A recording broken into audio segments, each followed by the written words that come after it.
అందరూ కూడా మీ గోత్రం తెలిస్తే గోత్రాన్ని, తెలియని పక్షంలో ఇంటి పేరును, వివాహమైతే ముందు భర్త పేరును, తర్వాత మీ పేర్లను, సంతానమైతే మీ పిల్లల పేర్లను ఒకసారి మనసులో తలుచుకోండి.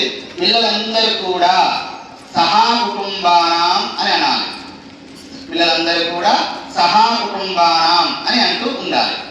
అందరూ అనండి, సహా కుటుంబానాం క్షేమ స్థైర్య ధైర్య విజయ అభయ ఆయు ఆరోగ్య ఐశ్వర్య అభివృద్ధ్యర్థం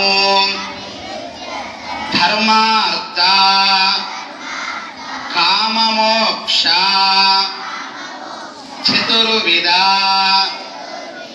ఫల పురుషార్థ సిద్ధ్యర్థం కించిత మనోవాంఛిత ఫలసిద్ధ్యర్థం అస్యాం జ్ఞాన వైరాగ్య సిద్ధ్యర్థం మహాకాళే మహాలక్ష్మి మహాసరస్వతి రూపేణ శ్రీ జ్ఞాన సరస్వతి దేవత ఆనుకూలత సిద్ధ్యర్థం మేధాశక్తి జ్ఞానశక్తి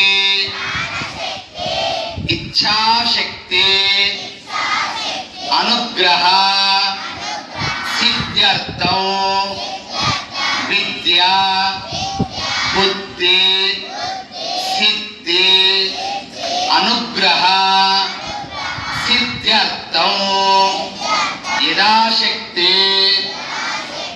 శ్రీ పంచమి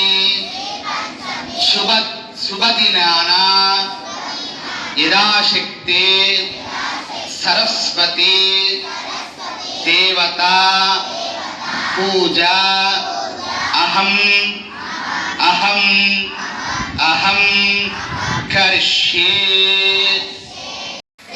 శారదాదేవి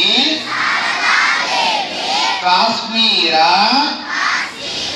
పురవాసిని స్వాం మహా ప్రార్థయే నిత్యం విద్యా దానంచ దేహిని జ్ఞాన దానంచ దేహిని బుద్ధి దానంచ దేహిని దేహి సౌభాగ్యం ఆరోగ్యం దేహిని పరమం సుఖం రూపం దేహి జయం దేహి యశో దేహి ద్విషో దహి.